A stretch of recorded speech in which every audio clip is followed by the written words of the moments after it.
What characters in Final Fantasy deserve games of their own? Would it be a sequel? A prequel? A DLC similar to what Final Fantasy 15 got as episodes and Final Fantasy 7 Intergrade? My husband asked me this question a while back, and it took me roughly 5 minutes to think of an answer.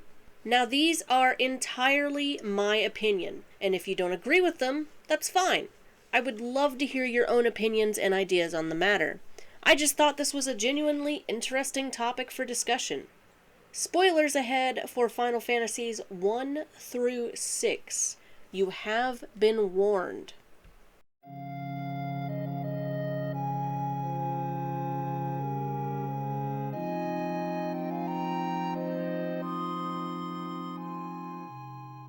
So, first things first. Let's start at the beginning. The middle? The end? Cycles, man. It's all about cycles.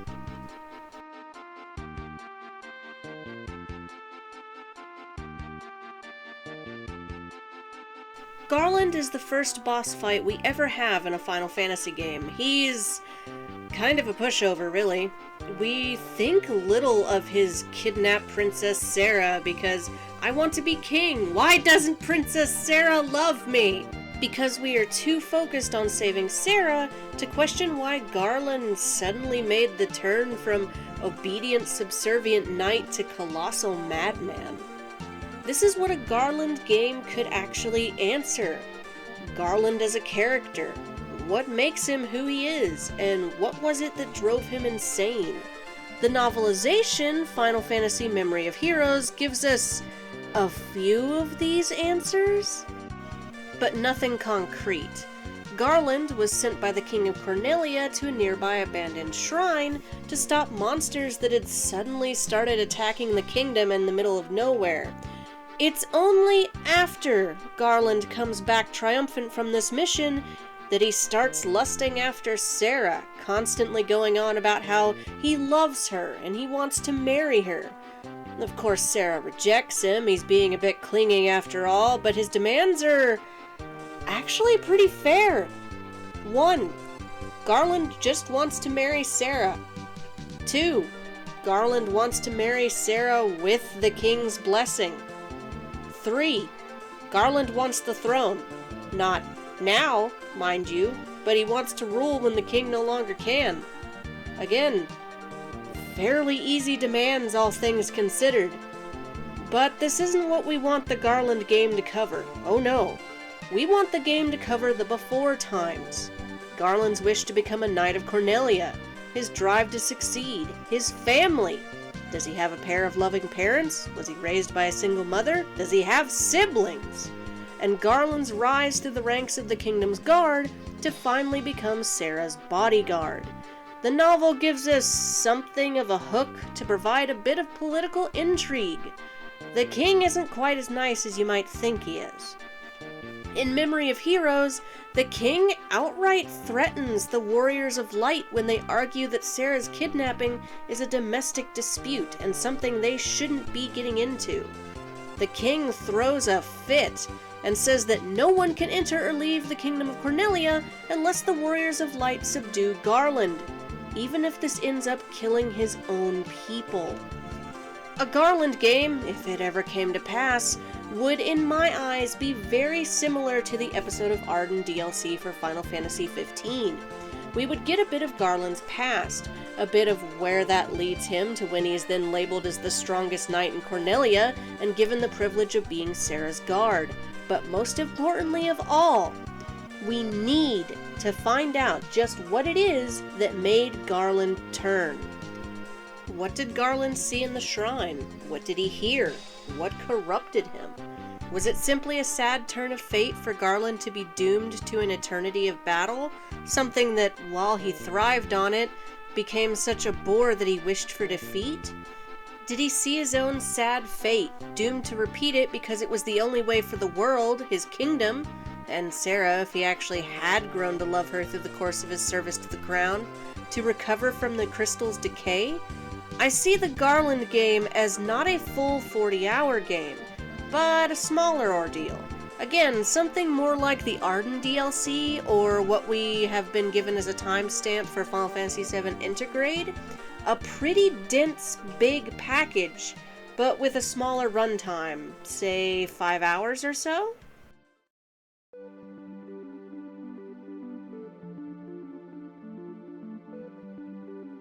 Final Fantasy II is an interesting game. It's the first game in the series to have the pretty boy antagonist. It's also the first game to feature an antagonist that's related to a playable character. And this, my friends, is who we focus on for our second What If. The Final Fantasy series' first Dark Knight, Leon. Leon is with us in the beginning of Final Fantasy II when the party are attacked by the Emperor's soldiers, but he's missing when Firion, Maria, and Guy are rescued by Princess Hilda.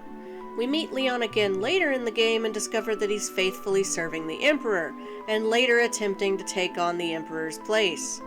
Don't worry though, our boy gets better and he does join back with his sister and friends to ultimately defeat the Emperor and bring peace to the world. But Leon won't even celebrate. He states that too much has gone on between Leon and the party. Leon does say that he will see Firion again someday, and leaves the group with Firion wishing him well and saying that Leon will be welcomed back with open arms. My idea for a sequel is this. What is the story afterward? Does Leon travel the world trying to right the wrongs he's done? Does he try to rebuild Finn? We could have Leon sporting a look very similar to his trading card game artwork by Toshitaka Matsuda. Leon could help rebuild the town of Basques or rescue its citizens from bandits. They clearly in the game have no memory of what it was like when he was in control, implying there was some heavy mind control happening there. Leon's eternal guilt, something Cecil struggled with in Final Fantasy IV over the nature of his past actions and his status as a Dark Knight, could be a very intriguing story to see told. And speaking of Final Fantasy IV, have you ever wondered about the connections 2 and 4 have? Ricard and Kain, the brainwashing of allies to turn them into enemies, a Dark Knight creating a kingdom. Wait, what was that last bit? So, do you remember Yang, the super strong monk with a wife so fierce even he feared her wrath? Yang comes from the kingdom of Fabul, where a certain tale is told. Approximately 100 years ago, a Dark Knight renounced his dark sword, the Deathbringer, to become a priest. This sword remained the centerpiece in the Temple of Fabul until it was given to Cecil by the King of Fabul.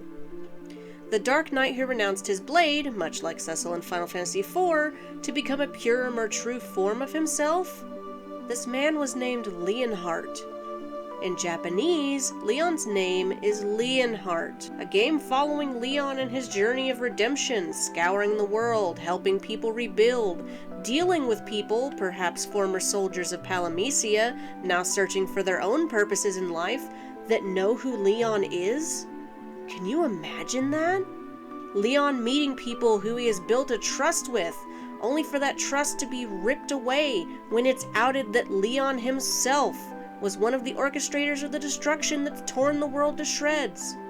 I feel this story of redemption, hope, and understanding, with some good old mental trauma thrown in for depth, would have to be relegated to a fully fledged game.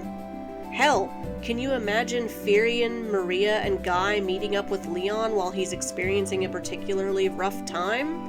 Firion could even be the one that gives Leon the final ideas to lay down his dark blade and start anew. Maybe telling Leon about Minwu gives Leon the idea to become a priest. So I kind of see this more as a fully fledged game, around about 20 hours or so. I think this would be best for a story of emotional depth as this magnitude.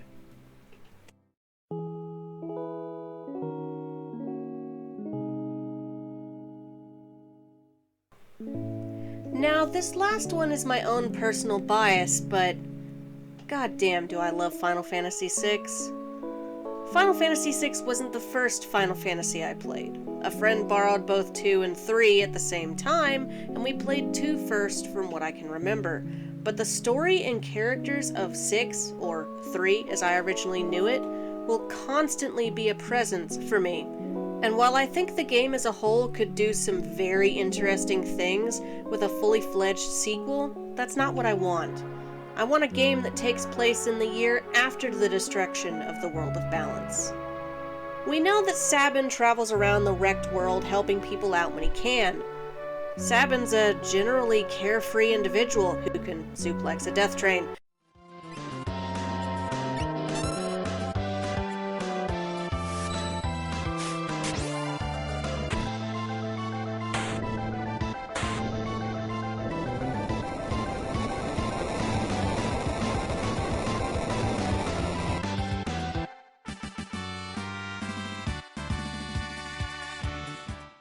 Who trusts in his friends, but seeing his true, unfiltered thoughts on Kefka winning and the destruction of the world, the possible loss of all of his friends, his brother, would be nice to see. Think something a little closer to episode Prompto in Final Fantasy XV, where we got to see Prompto without the need to constantly cheer up his friends, and fully dealing with the breadth of emotions he was experiencing at the time. It was a nice change of pace to see the happy-go-lucky character actually have deep thoughts on their own mortality, their place in the world, and what they truly want to do with their lives.